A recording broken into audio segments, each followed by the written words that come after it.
Hi, I'm Marlo and welcome to another Wild Food UK video.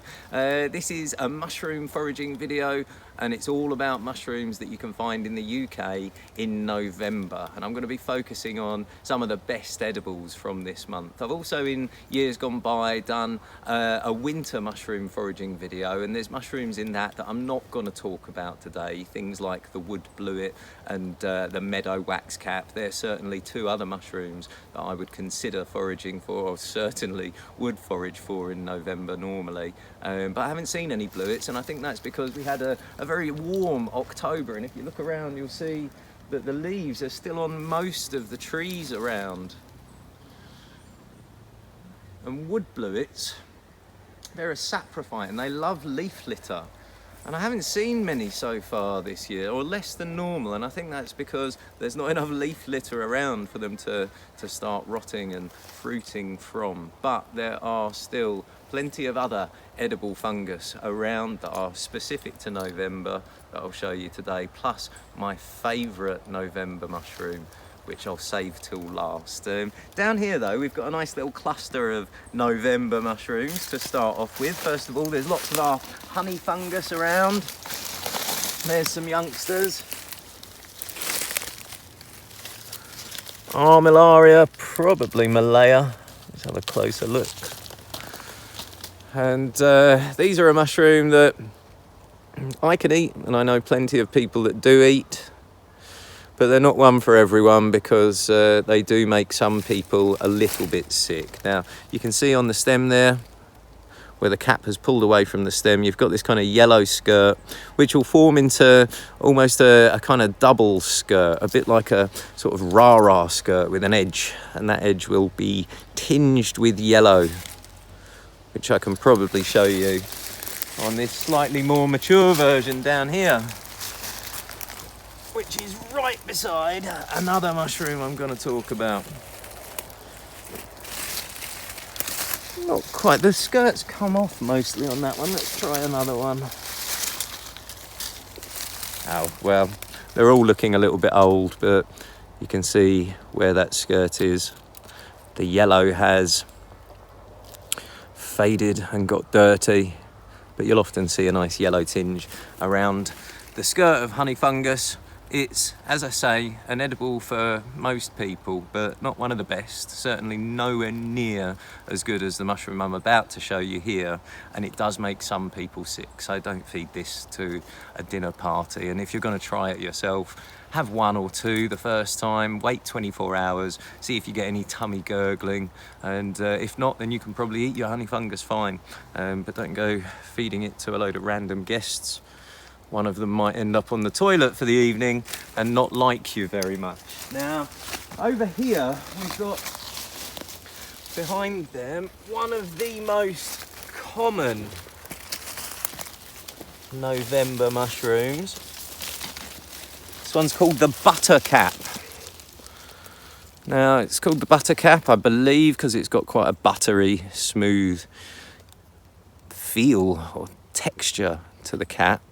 Now, this will start off as a little kind of almost bell-shaped mushroom, that colour.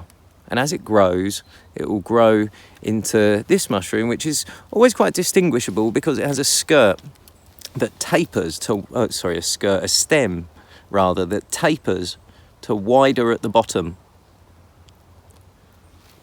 as you can see there. And you'll get this sort of concentric circle pattern on the cap where it will go dark, light, and quite often dark again on the outside, and sometimes you'll see a darker stripe around this light bit here.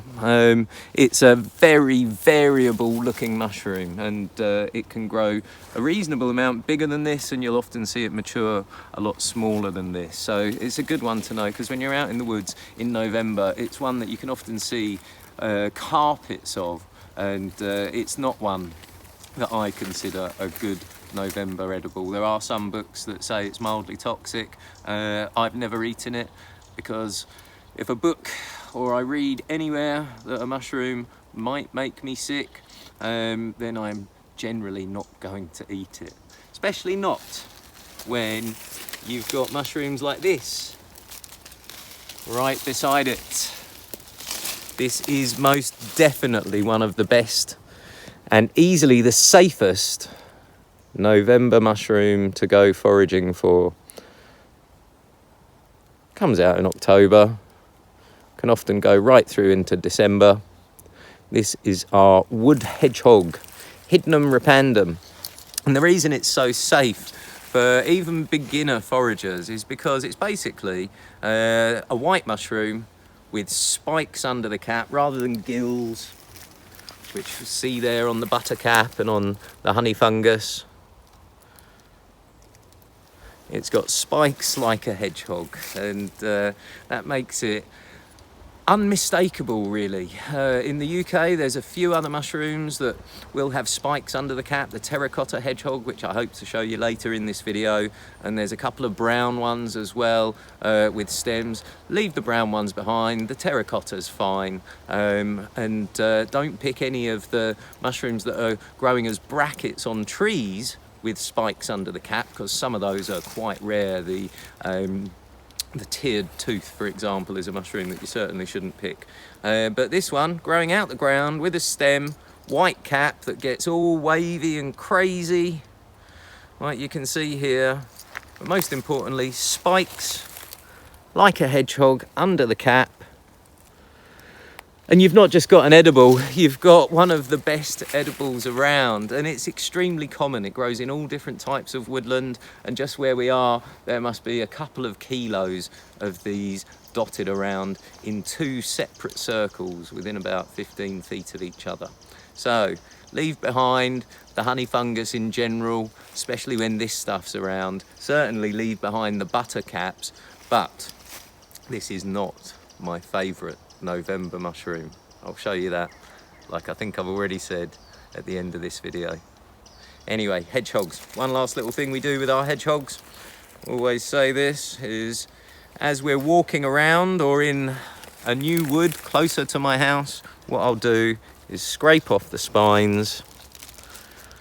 That way I'm leaving behind any viable spores that the mushroom might have already created. And also, those little spines, although they're perfectly edible, just make all your food look a little bit messy. Anyway, lovely little start to our forage for the day. Our wood hedgehog, Hydnum repandum. After the giant puffball, this is the safest mushroom that you can identify in the UK. Let's go and find some more.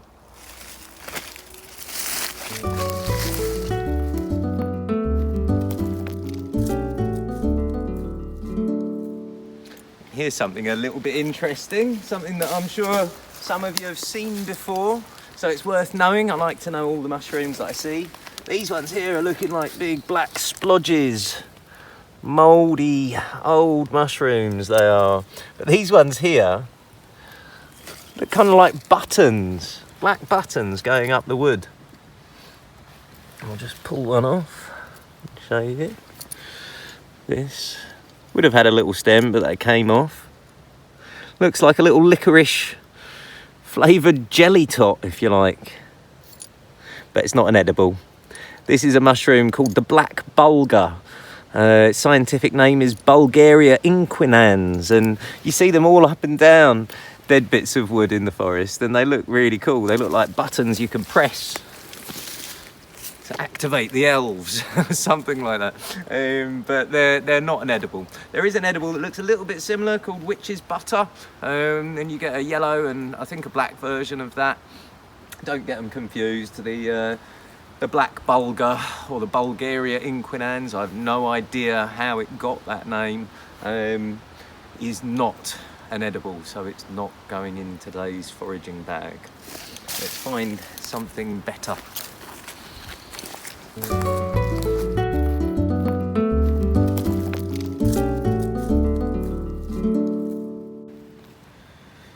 All right, there we've got some little babies growing out of this birch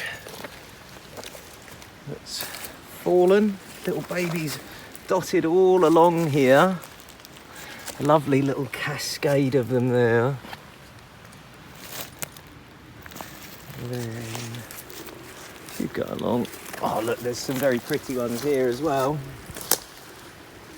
Little group of babies, youngsters. And then I think that's the most mature group just down there. These are sort of middle-aged, if you like, and these are definitely a common November mushroom. You will see a lot of these because they grow out of tree stumps and they're a sulphury yellow colour, and they grow in big clumps, basically, giant tufts, giving them the name the sulfur tuft. And pardon me, I'll just show you, because there are a few mushrooms that look a bit like this, but I'll just show you my key identifier for these, which is if you look at the gills and wiggle them around a little bit, there's a kind of almost olivaceous green iridescence, if you like, almost to the gills. They're not really green. Well, I'm colourblind, so you see what you want, I suppose. But there's a sort of green hint to the gills as I move them around. And this, the sulfur tuft, I think probably one of the most commonly found mushrooms in the UK. It certainly does come out in November and it is not edible. This is one you will see while you're out. Don't bother putting it in the bag, let it do its job. Its job is rotting down all these old dead bits of wood in the forest and turning them back into compost for all the new trees to grow out of. So leave your sulfur tufts behind. Look out for that olivaceous green tinge to the gills, and you can be sure that you've got one of these. Scientific name is Hypholoma fasciculare. There are a couple of other hypholomas that look a bit like this. There's a mushroom called the brick cap that's quite similar, and they are, I suppose, reasonably similar to your funeral bells, and a little bit like our lovely velvet shanks, which come out a little bit later on normally. So, like I say, look out for that olivaceous green tinge to the gills. Leave the sulfur tufts behind.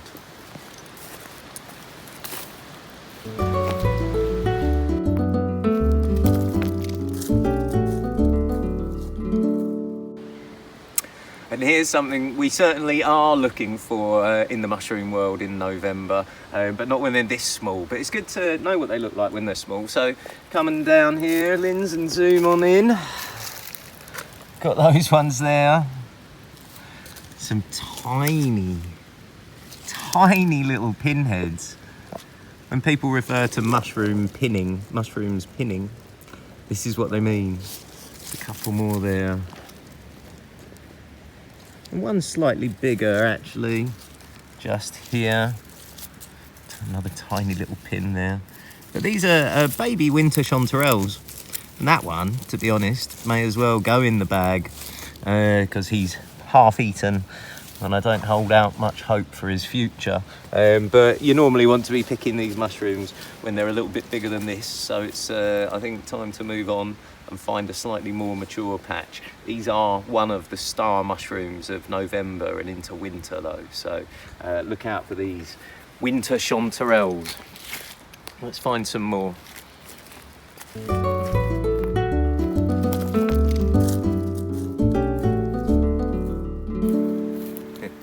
Can you see them? Can you see the lovely mushrooms hiding away? Right, this is definitely a watch where you tread moment. These are the mushrooms in question. Don't know if you could see them, but watch where you tread there, Lindsay. Could you zoom in just to the right of your boot?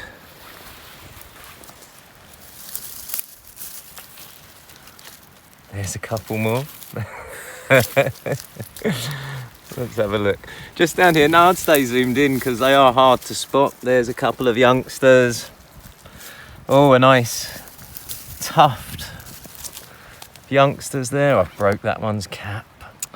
Naughty me. Some more back here.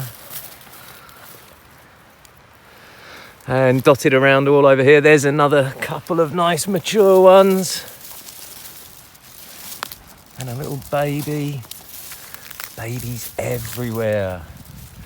I showed you some babies of these not so long ago.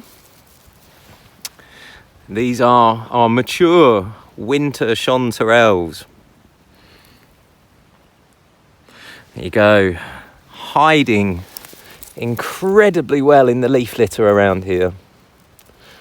Grow mostly with spruce and pines, and they have the Chanterelles gills that I talk about in quite a few of my videos. They're not true gills, they're false gills, more like wrinkles or folds in the skin of the mushroom, and you can see some transverse folds joining those gills up as well. Tells you you've got one of the chanterelles. And for me, one of my common nicknames I give this mushroom is the yellow legs. I believe in books it's quite often called the yellow foot. But I say yellow legs because you've got the stem here, which is reasonably hollow, and very often on the mature ones folds in on itself, as you can see there, so that it looks like the mushroom's got a pair of yellow trousers on. Now, these are certainly one of the sought after November mushrooms. They'll go through November and into December. And yeah, these are ones that you find on the menus at the best restaurants. And I do really, really like them. So I'm going to be harvesting a good few handfuls of these around here today. For me, they're not quite as good as the yellow chanterelle, Chanterelles subarius, but nonetheless they are a really lovely edible, and one that you really don't cook for very long, so you kind of fricassee them is what you want to do with your winter chanterelles. They do dry very easily and store very easily, but the best thing about them is that when you find them, you often find them by the thousand. So yeah, there's quite a few around here, and I'll be taking a few of them home, but these are still not my favourite of the November mushrooms. We'll get to that one shortly. Right, watch where you tread, Lindsay. Let's pick a few of these. Take these mature ones.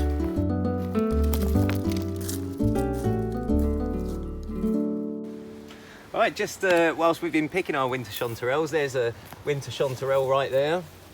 And these bushes here, these are all bilberries, so hopefully if I come back late summer next year, we can find ourselves a few lovely bilberries, one of my favourite fruits. Wow, look at these little pins of winter chanterelles everywhere. But there's also quite a few of these mushrooms around, and these are a common October, November mushroom as well, so a good one to know. Now, they are, well, this is most certainly in the Amanita family. I'll just get my knife in. This is what you do when you don't know what a mushroom is. Lever it up out the ground in the hope that you get the whole mushroom. And we pretty much have, even though it's a little bit rotten. And there you have an Amanita. You can see the egg sac around the base. You can see the skirt, the white gills that I always talk about, and the remnants of the universal veil when the egg sac basically covered the whole of the cap. These bits here are the remnants of that universal veil. Now, looking like this, it is quite similar to the white variant of the death cap, and it's certainly quite similar to the Amanita virosa, the destroying angel, but I don't believe this one to be either of those. You can kind of tell because you get a very pronounced sort of round cup on this particular variety. But what I'm going to do is use my nose. You use your nose when you're mushroom foraging. And yes, quite clearly, what I've got there from this mushroom is the smell of raw potatoes. It's really, really clear. And that tells me that I've got the false death cap. It is an edible mushroom, but I've never eaten it. I've been told it tastes like raw potatoes. But with that smell, you can tell you've got either the Amanita citrina or the Amanita citrina var alba. Var alba being a much whiter version. So this one I expect to be the Amanita citrina, although it is hard to tell when they've weathered like this mushroom.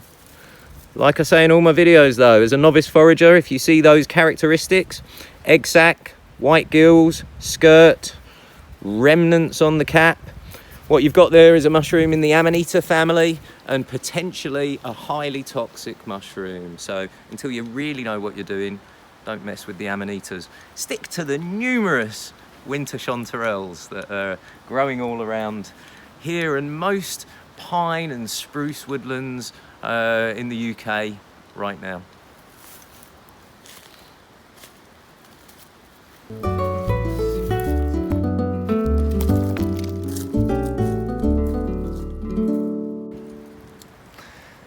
All right, and down here is one of, to me, the most annoying mushrooms that you find in and around November, and that's because when you, at first glance, I always think they're a wood bluet, but when you get up close to these clouded Garricks, you'll find that instead of those lovely purple to lilac-y gills, you've got white gills, which somewhat run down the stem in a kind of almost half the current way. So the clouded Garrick is what we have here. It's got this cloudy cap, which gives it its scientific name. I don't know if I'm up to date with this one, but it used to be Clitocybe nebularis, so hence the cloudy nature of the cap. And this one grows at exactly the same time as your wood bluets, in exactly the same sorts of places, but it's not one that everyone can eat. It's got, I think the chemical in here is called nebularine, and some people react quite badly to that. I think more so than react badly to the shaggy parasols. So I would never feed this to anyone at the dinner table. I have eaten it, and it is quite a nice mushroom, but I'm rarely just cooking for myself nowadays, so I don't really put this one in the bag. Like I say, when you're picking your wood bluets, you will find the clouded Garrick. It's one of the most common November mushrooms in woodland, and you can see here it's rather large. This one's been well munched. None of these are as big as I have seen it get. And it tends to grow in quite tightly clustered rings where, you know, you can easily see 50 mushrooms in a small ring of about 7 or 8 feet across. It's a very vigorous mushroom. It's not a bluet though, so that's not what I want today. Let's move on, try and find something better.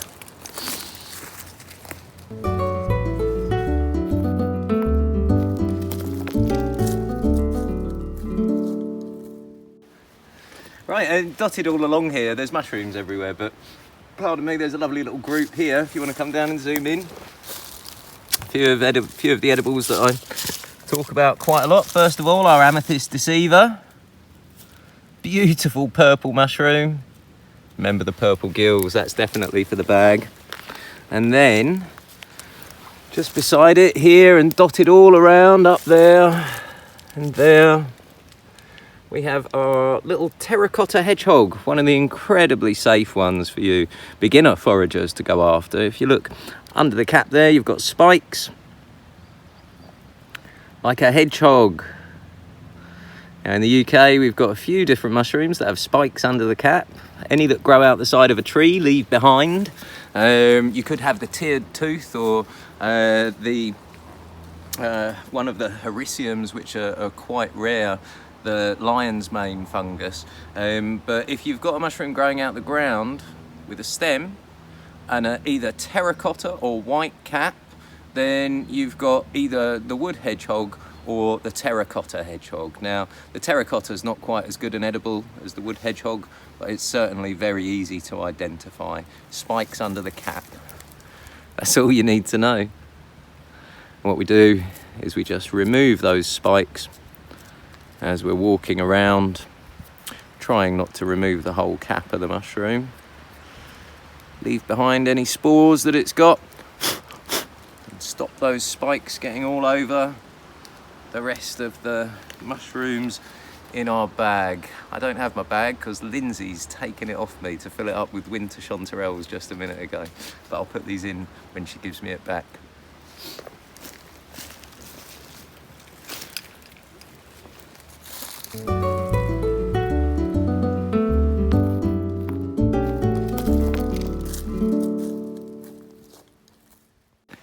Right, these were in one of my more recent videos, but there's no harm in a bit of repetition, and I'm certainly picking them today.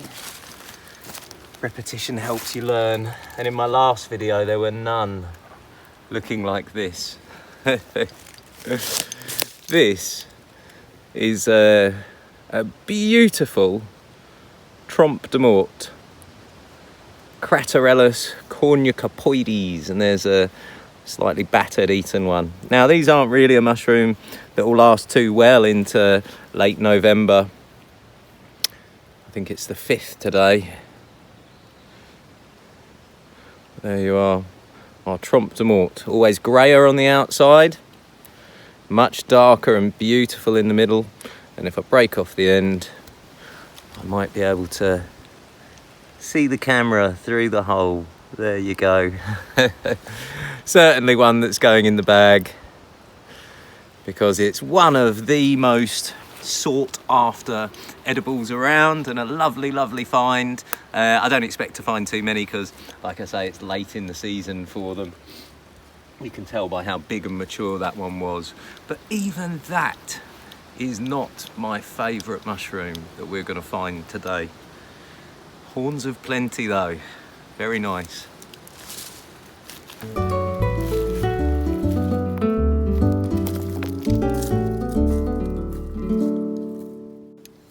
Right, okay, here's another one that might be for the bag. Come on close and I'll have a little look. Now, from the cap, in the shade, you can kind of see these concentric circles, although the cap obviously got tied down by a blade of grass across there. That's why it's got that funny shape to it. Normally, this would be nice and round. Now that patterning and the cap tells me I've got a milk cap. Now, if I now turn this over, what we're hoping to see, yes, is a nice bit of orange. Okay, now, on the milk caps, the Lactarius, what happens is if you damage the gills, they start to lactate.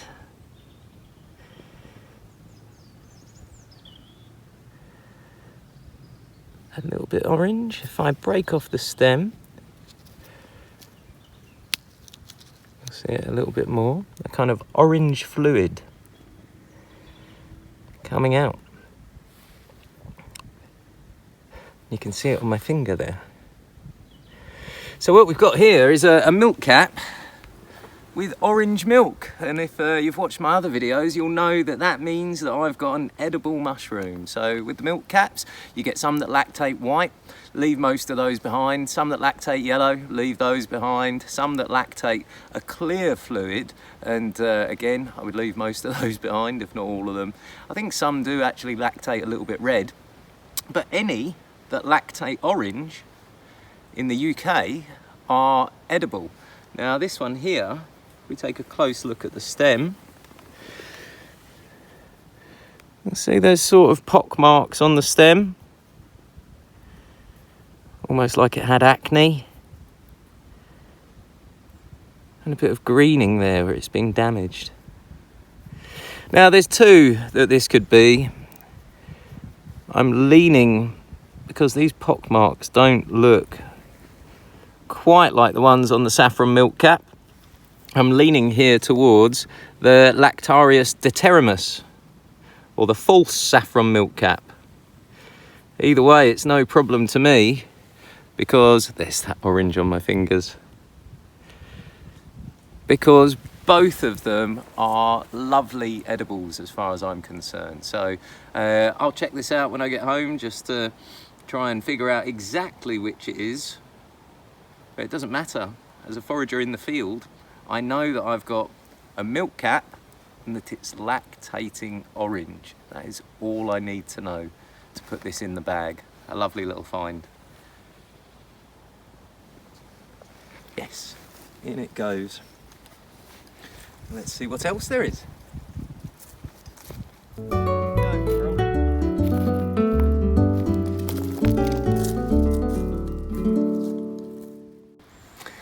here's a lovely little find. You'll know from my other late autumn videos that the Waxcap family comes out in late autumn and through winter, and I've done videos on quite a few of those before, but this is one that I've never videoed before, so come on down and have a look. There's a lovely young green one there. Couple more here.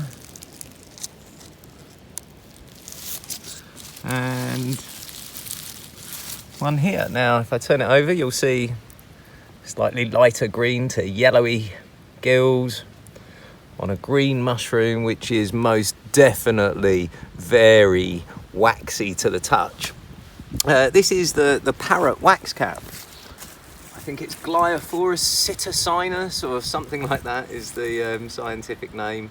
But this Waxcap is a really beautiful, pretty green mushroom. It's not one that you want to eat though. You'll probably know from my other videos that the Waxcap family in general are under threat due to habitat loss. This isn't one of the ones that's in any danger of becoming rare at any point soon, but this is one that in some of my books it says that it's inedible or mildly toxic, and as I've said before, I don't take any risks with mushrooms. If any of my books say that there's any potential of me making myself sick from a mushroom, I just don't eat it. We don't need to.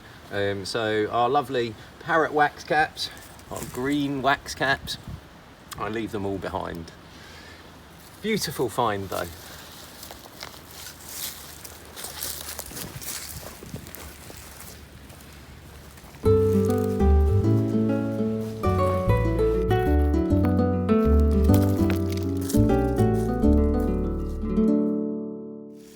Right, and here we are finally with my favourite November mushroom. I'm going to show you it in a couple of spots because down here we've got it nice and young, so you can see what to look out for. Here we go. This beautiful mushroom. I think if you shade them a bit there, Lindsay, people will be able to see them a bit better. Here's a tiny little baby, but you'll see, I don't know if you can get down there, Lindsay, but it's a tiny little baby with a very stout stem. And then just here we've got a slightly more mature one. See how thick the stem is on there. And you can see on both these little babies this lovely umbo in the middle of the cap. A little bump in the middle of the cap. Now, you can tell when a mushroom's that small but has a stem that fat that it's going to get a lot bigger. And here we've got one slightly more mature. Still got the umbo there, but nowhere near as big as this mushroom can get. Doing this so that you can see it in all stages of growth. And then down here, we've got one that, well, I'm going to consider this one big enough to pick. Oh, he's actually half broken, so yes, he's definitely coming with me. Here we've got slightly more mature, although slightly deformed, trooping funnel. In some of your books it might be Clitus Ibe Geotropa. I think that's been changed to Infundibulus Ibe Geotropa. And this is still a very small one. So this mushroom, like I say, is really honestly one of my favourite edibles, full stop, not just for November. This is a tiny little group. There's only 4 here, but I'm going to show you a few more places that they grow, or a few more mature versions in some different places in just a second. But you can find these in troops and sometimes in rings that can go on for a very long way. I think there's a troop of these in France that goes on for more than half a mile, and the mushrooms get huge. They can get to sort of, you know, almost a foot in diameter when fully mature. Watch my other video on the trooping funnel and you'll see. But taste wise, they are for me one of the tastiest mushrooms with a mushroomy flavour that we go foraging for. I use the caps just like any normal mushroom. The stems become very fibrous. not very fibrous, but just a little bit fibrous on the outside, and the fibres run vertically down the stem. So I'll just take off one little shaving to show you. But what I do with these is chop them into discs, a little bit like water chestnuts. And these are going into a nice chow mein that I'm going to make later on, a nice mushroom chow mein.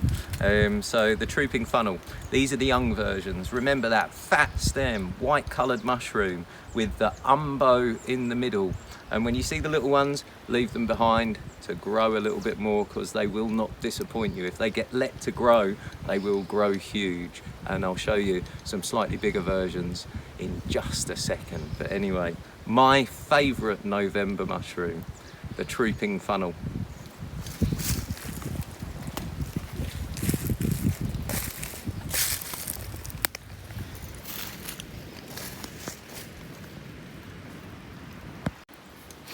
Well, here's some more of our trooping funnels. A rather stout young fella down here, which has been quite badly eaten. Look at the stem on that. Showing you that this mushroom, again, wants to get a lot bigger. All of these, though, are still immature. There's that umbo, the bump in the middle of the cap on this youngster.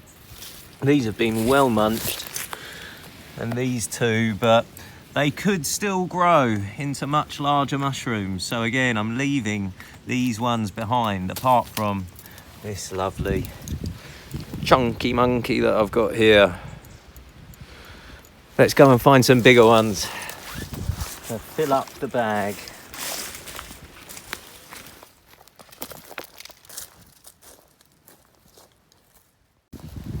Here we are. I have finally got my prize for the day.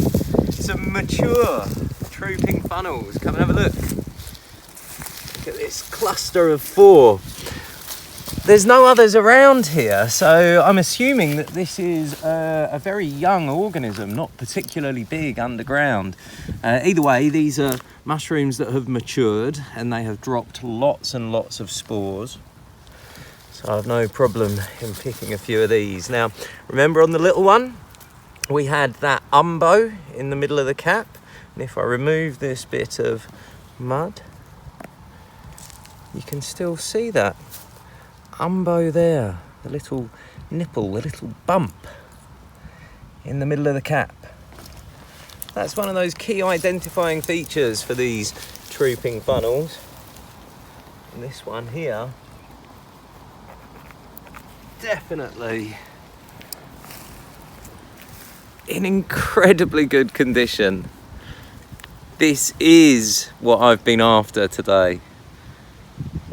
That big stout stem, lots of flesh on the cap, that bump in the middle. Also gets called the monk by some people. I always call them the trooping funnel. You can see decurrent gills running down the stem. No hint of cloudiness like our clouded agarics, which are a look-alike, I suppose, certainly for this time of year. Just so to show you something else as well, actually. This is quite nice if it works. Slice it all the way down there. What you've got, pair of angel's wings. There is another mushroom called the angel wings, which is a toxic mushroom.